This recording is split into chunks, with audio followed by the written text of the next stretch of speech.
Okay, so here's the thing. I'm an American who's been living in Japan with a host family for a study abroad. Last Sunday, my host sister, Akane, told me about a game she wanted to play called hitori kakurenbo, or hide and seek alone, I think. Anyway, Akane said it was fun and some girls in her school tried it, and it was actually a way to play hide and go seek with ghosts. For someone who's a skeptic, it seemed pretty harmless, and I was curious.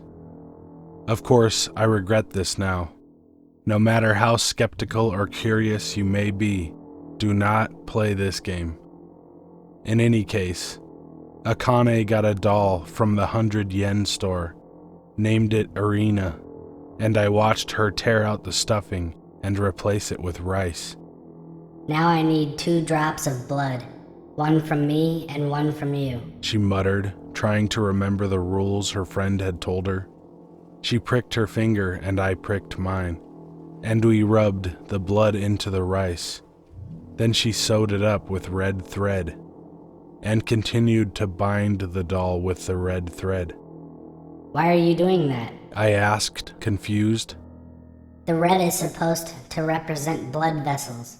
We'll sever them tonight at 3. The afternoon 3 or the morning 3? Morning, you idiot. She smirked at me. She also made up the cups of salt water and made salt lines around her parents' room. What's that for? I asked curiously. Apparently, it stops the spirit from going into the room to find you. So are we going to hide in here? Nah, that wouldn't be any fun, would it be? I just don't want their room to get destroyed. In retrospect, I wish we'd stayed in there. Or even better, I wish I'd never done this without knowing fully what could happen. We went to the bathroom at 3 a.m. The rest of the family was out visiting the aunt and uncle who'd recently had a new baby. We put the doll in the bathtub with water and shouted together. Akane and Sarah are the first it. Akane and Sarah are the first it. Akane and Sarah are the first it. Then we ran out of the bathroom, turning out all the lights and switching on the TV in our hiding room to a static channel.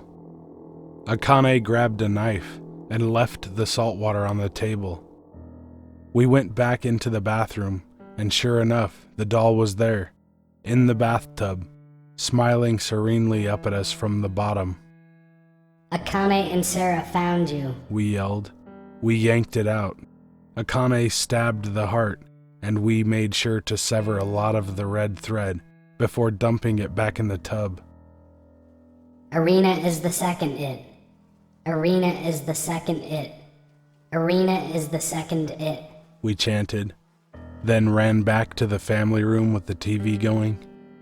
We each took a gulp of salt water, making sure not to swallow it, then held our cups firmly before settling in the closet. Akane left the door cracked slightly because she wanted to watch what would happen to the TV. It was a terrible, terrible idea. To this day, I wish we'd left the door closed. For the first 5 minutes, we were just waiting. Nothing was happening, and I felt relieved. Then, I heard the static of the TV begin to change. Without any of us touching the remote, the TV began to switch channels, fast enough that sentences began to form from the words of different channels. I will find you.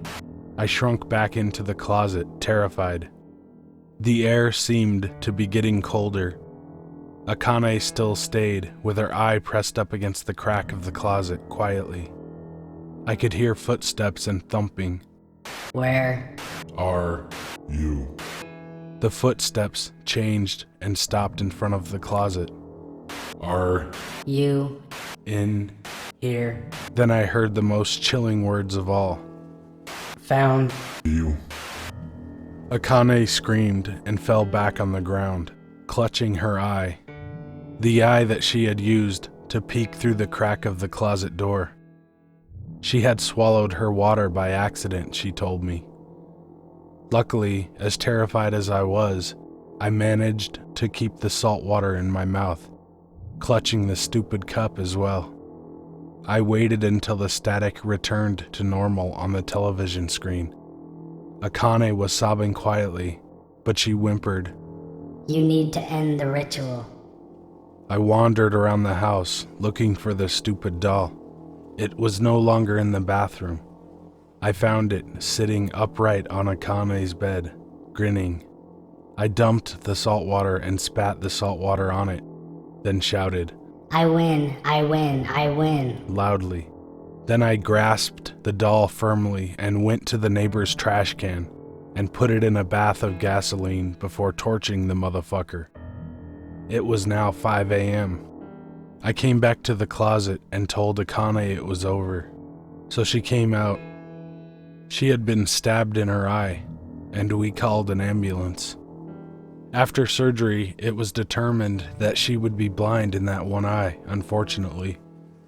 Akane lied and said she had tripped while holding the knife after getting up early to make breakfast. The scary thing is, even though I ended the ritual and burnt the doll like Akane told me to, I don't think it's ended. Akane says she can still see Irina walking around the house. I keep seeing things out of the corner of my eye as well. I don't know what to do. I thought we did the ritual right, but maybe it's still going on. Some other weird stuff has been happening lately. Footsteps outside of my door at 3 in the morning, TV changing channels and sound warping. I keep incense burning and salt in my room to keep me safe, as does Akane. But if someone comes up to you and asks if you want to play hitori kakurenbo, save yourself the hassle and just don't do it.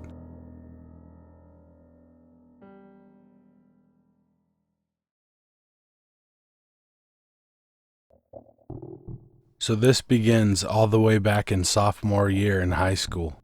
Roughly 6 years ago, I'm at one of my buddies' parties and end up staying the night.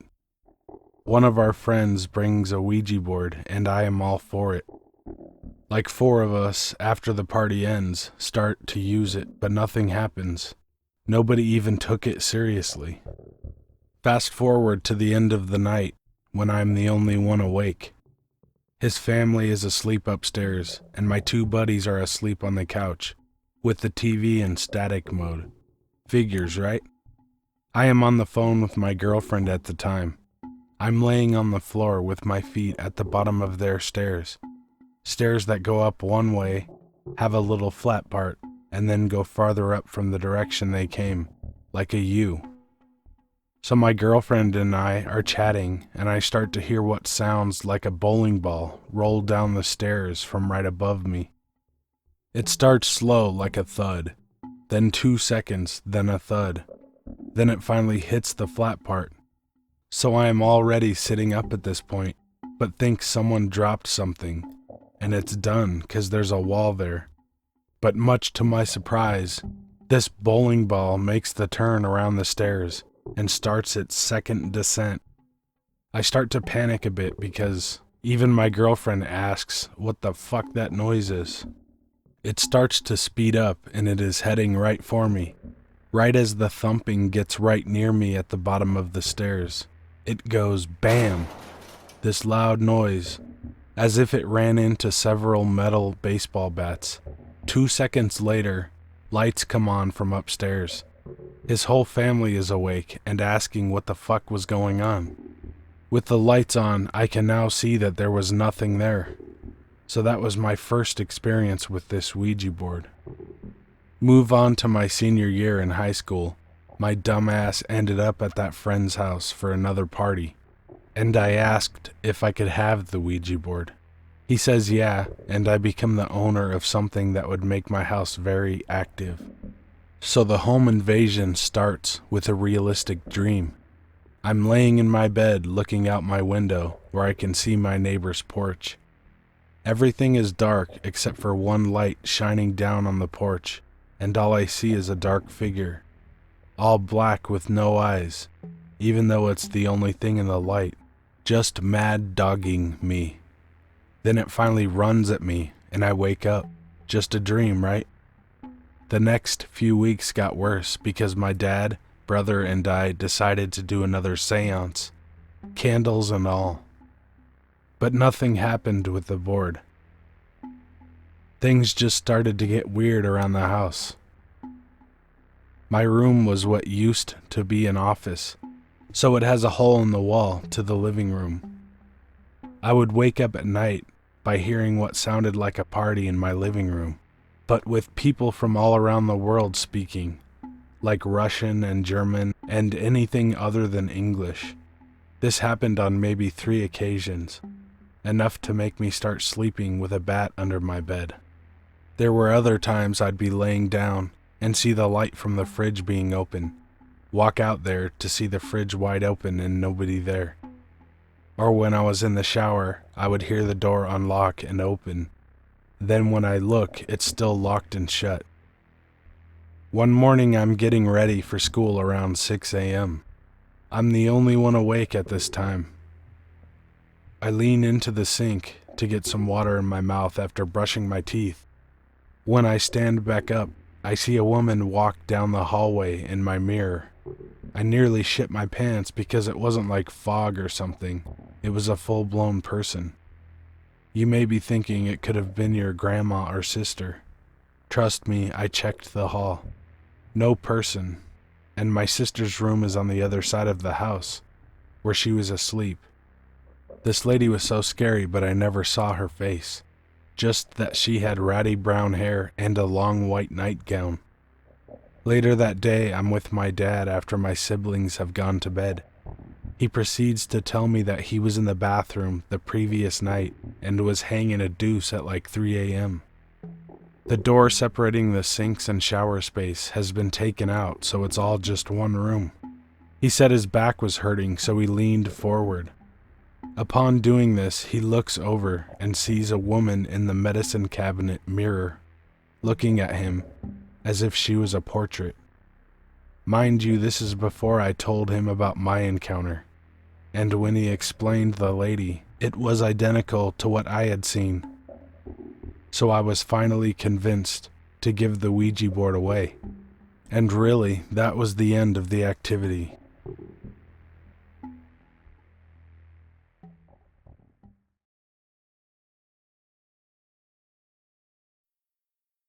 I was born into a very religious family, so much so that my first word was Amen. I was a very happy baby, and even into my first 5 years, I was gentle and kind. I don't remember much from those years except that I was happy. To this day, those years are my only reference for true happiness. One day, I was playing outside, and I swear to you, I heard people singing. We lived in the country around no other houses, so it wasn't neighbors. My dad had told me that every time someone accepts Jesus into their heart, the angels sing. I thought it was angels singing, so I perked up and addressed them.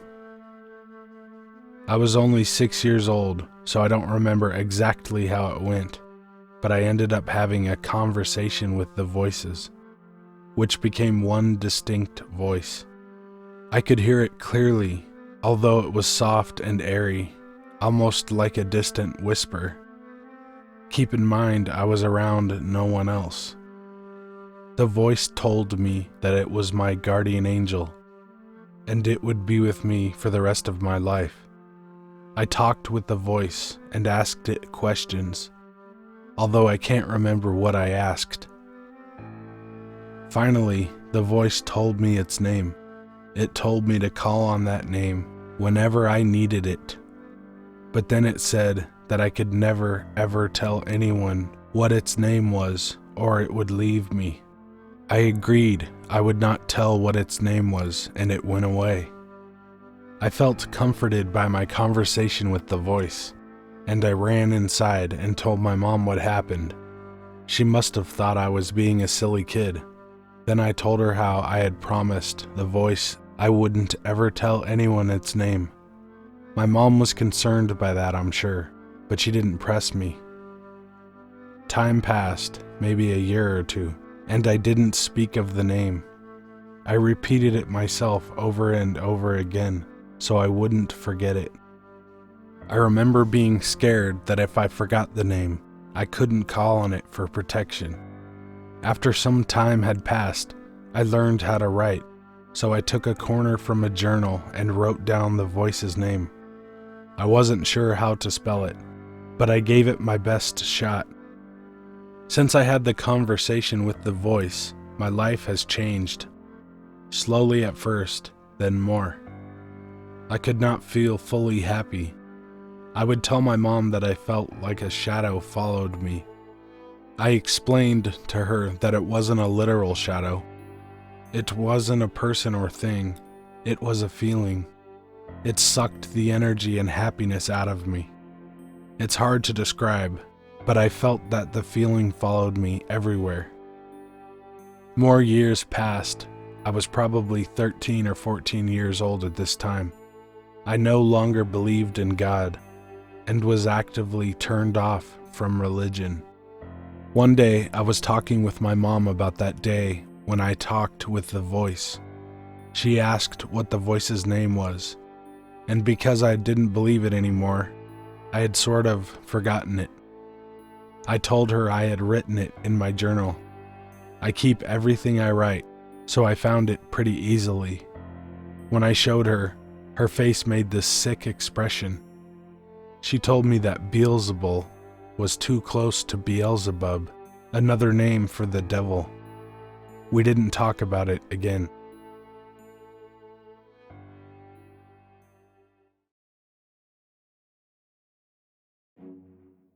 The other day, I was hanging out with my best friend. We will call him Jason. Jason and I have been friends for years. I have told him a few of the stories that have happened at my house. But tonight, when we were hanging out in my garage, we were talking about music for a few hours, and then the topic somehow changed to the ghosts in my house. I started to tell him one of the scarier stories I have had happen to me when things started to go down. So let us backtrack a few years to when I was 15. It was the summer of 2012, and things had been going on for several months now. I was talking to my best friend at the time, and we will call him George. I was talking to George over the phone, alone in my garage. Mind you, there were no radios, no music playing. I was home alone, except for my dad who was sleeping, and we have no neighbors, so there was no one outside. George was playing guitar while talking to me, and he messed up. He stopped playing and asked what I said. I said I didn't say anything. He told me he heard the word dumbass on the phone, which I did not say.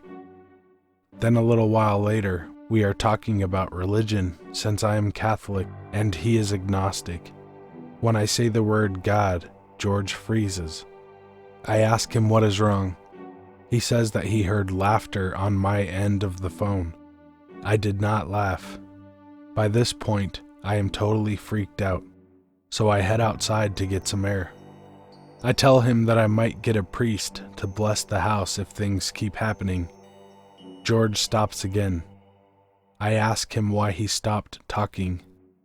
He said that he heard a little girl's voice over the phone say, "But we don't want to leave." At this point, I am done. I walk back inside only to be greeted by the shadow figure of a little girl standing in front of me, blocking my way back into the house. I go through the front door. The next day, I text George and ask him how he was. He said last night was utterly terrifying. He said that during the night before he went to bed, he looked out of his bedroom window and saw a shadow man standing under the lamppost across the road from his house. He said it creeped him out, but he finally fell asleep. During the night, he wakes up and looks out his window, and the shadow man is now standing in his front yard. He closed the blinds and managed to fall back to sleep. Then he said he woke up during the night because he was thirsty and wanted a glass of water from the kitchen. As he is walking down the hallway, he looks ahead at the large mirror his family had in the living room.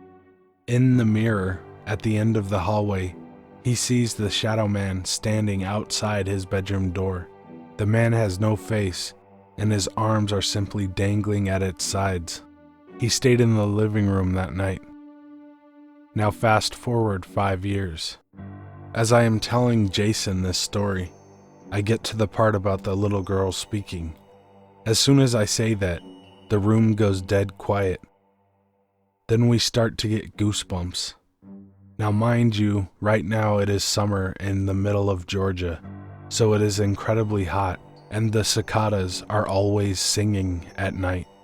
They suddenly stop, and just minutes before, we were sweating in the garage. Now it was freezing. I should also note that by this time, my dog was shaking, and she kept staring at the corner in the garage, like someone was there watching us.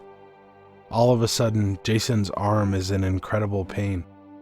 He said that it felt like searing, hot oil had just been poured all over his left arm, and that he got burned by a cigarette on his wrist. His arm was visibly red, and the burn mark was there, even though we were not smoking. He got up and grabbed his arm in pain as we walked outside. I took the crucifix that I always wear around my neck and rubbed it on his arm. He said that it continued to hurt for a few more minutes, but that the pain was slowly subsiding. About 10 minutes after I did that, he said all the pain was gone. All that was left was a burn mark, a huge red mark on his arm, and 3 scratch marks near his elbow. We left the house soon after and walked to his to go to sleep. He still carries that scar to this day. I cannot come to terms with what happened.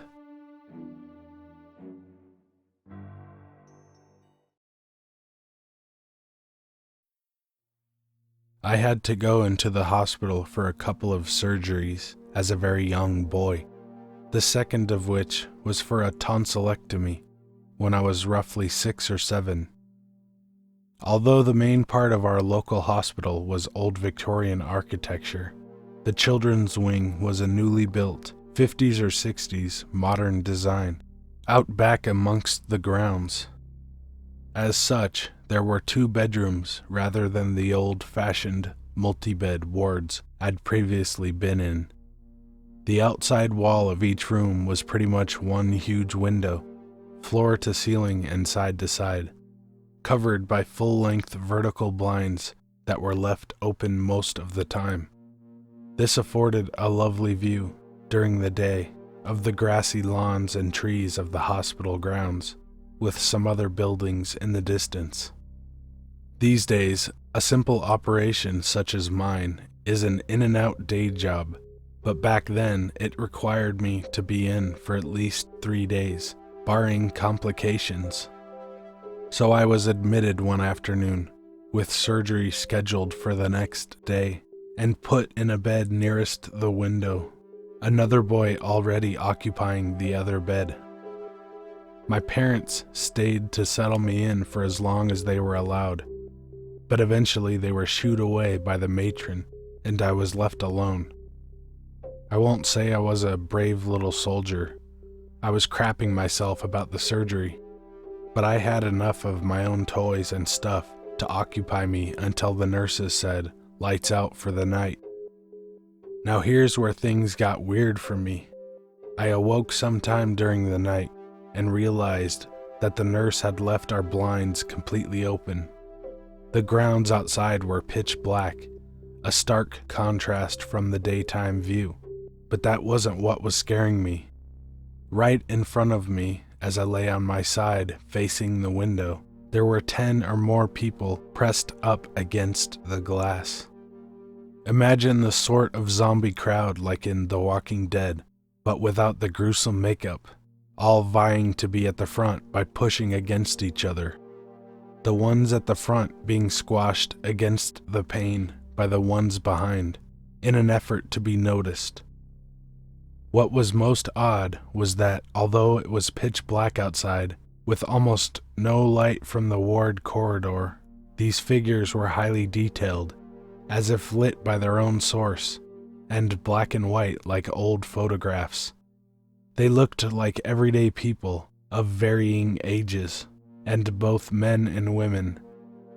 I would have expected, if they were normal people, to have heard bangs or squeaks on the glass as they were moving against it, or their grunts and voices, but there was a conspicuous absence of sound from them, just the normal sounds of the nightly routine of the ward from further within the building.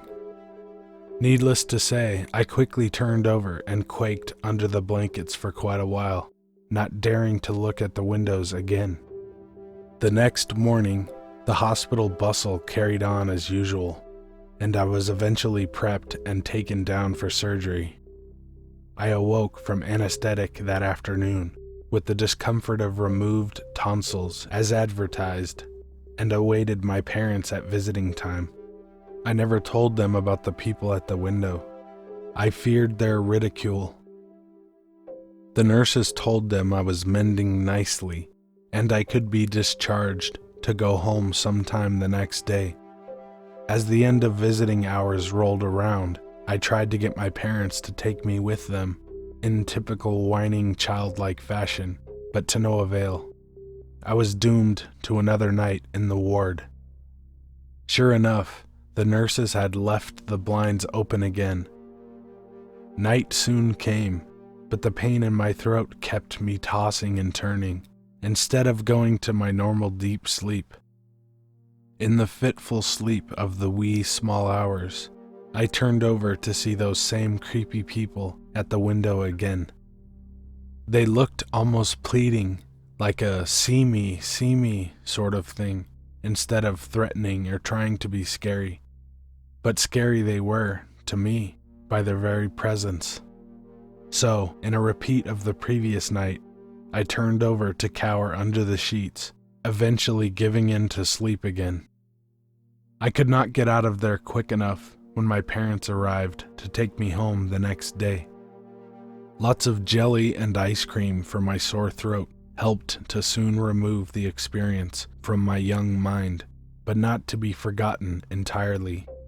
You may attribute this experience to pranksters or trespassers on the hospital grounds, but they were a pretty mixed bunch, both oldish and youngish, which I would have to say was an improbable grouping, unless they were some sort of cult family. Bear in mind that it was the early 60s, and that would have been some bizarre behavior back then. I've looked back on this many times as an adult, and can only surmise that I attracted them for whatever reason, and that they were spirits of the recently deceased from elsewhere in the hospital, confused about their state and looking for some guidance. Quite why they were held back by the glass of the window, I will never know. One would have expected them to drift right through as if it were nothing. Perhaps, being recently parted, their essences were still somewhat constrained by physical laws and the solidity of material objects. I do hope they soon managed to move on and aren't still there, trying to attract someone else's attention.